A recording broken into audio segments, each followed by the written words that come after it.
Assalamualaikum warahmatullahi wabarakatuh. Saya Novianti Dewi Cahyani, kelas 12 IKJ 2. Di sini saya akan menjelaskan tentang NAT.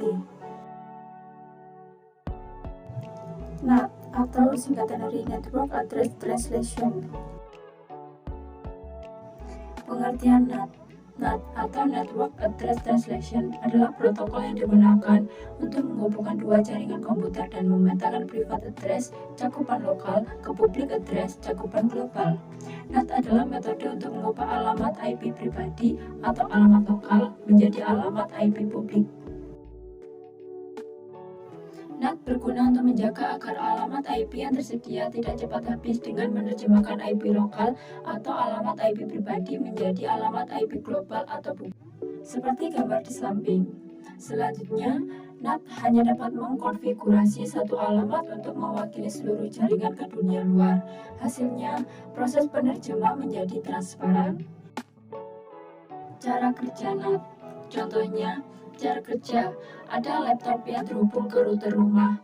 Seseorang menggunakan laptop untuk mencari petunjuk arah ke restoran favoritnya. Laptop mengirimkan permintaan ini dalam sebuah paket ke router yang meneruskannya ke web.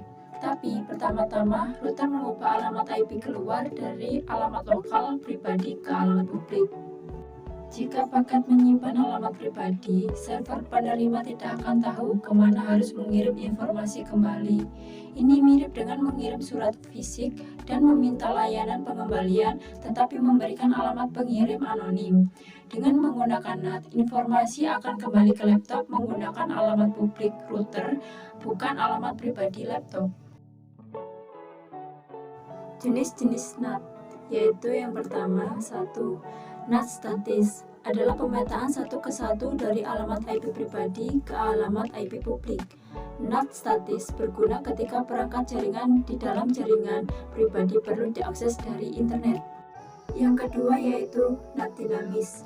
NAT dinamis dapat didefinisikan sebagai pemetaan alamat IP pribadi ke alamat IP publik dari sekelompok alamat IP publik yang disebut NAT pool.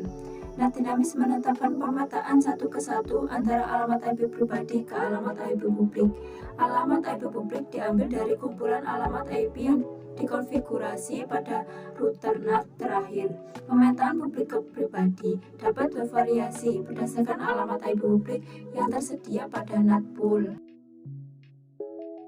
Yang ketiga, overloading NAT memungkinkan lebih dari satu klien terhubung menuju satu IP publik, namun pada port yang berbeda. Sehingga, saat NAT menerima permintaan dari klien untuk dihubungkan kepada server, NAT kemudian akan menentukan nomor IP dan port pada klien tersebut. Keuntungannya adalah walaupun sebuah nomor IP telah digunakan, namun masih bisa dipakai untuk klien lain sebab berada dalam port yang berbeda. Yang keempat, overlapping NAT. Bentuk NAT yang melakukan penerjemahan dua arah, terutama jika terdapat nomor yang sama antara alamat IP publik dan lokal. Agar tidak terjadi konflik, maka NAT mengubah nomor IP publik menjadi nomor yang tidak terdapat dalam jaringan lokal. Fungsi-fungsi NAT. Yang pertama yaitu melakukan penghematan terhadap IP legal yang disediakan oleh Internet Service Provider atau ISP. Yang kedua, meminimalisir adanya duplikasi alamat IP dalam jaringan.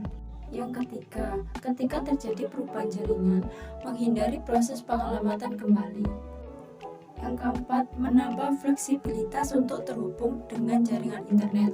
Yang kelima, melakukan peningkatan terhadap keamanan sebuah jaringan. Keenam, dibandingkan dengan aplikasi alternatif seperti proxy, penggunaan NAT memberikan fleksibilitas dan performa yang lebih baik. Selain dari fungsi-fungsi tadi, NAT juga mempunyai kelebihan. Yang pertama, dengan adanya NAT dapat mengurangi adanya duplikasi IP address pada jaringan atau biasanya dikenal dengan konflik IP address. 2. Dengan adanya NAT akan menghindari pengalamatan ulang pada saat jaringan tersebut berubah. 3. Dapat menghemat IP legal yang diberikan oleh ISP atau Internet Service Provider. 4. Dapat meningkatkan fleksibilitas untuk koneksi jaringan internet. 5. Meningkatkan keamanan terhadap sebuah jaringan. Dan Dan keenam, performa yang lebih baik jika dibandingkan dengan alternatif aplikasi seperti proxy. Adapun kelemahan NAT yaitu 1. NAT dapat menyebabkan keterlambatan proses. Ini disebabkan karena data yang dikirim harus melalui perangkat NAT terlebih dahulu. 2. NAT dapat menyebabkan beberapa aplikasi yang tidak bisa berjalan dengan normal. 3.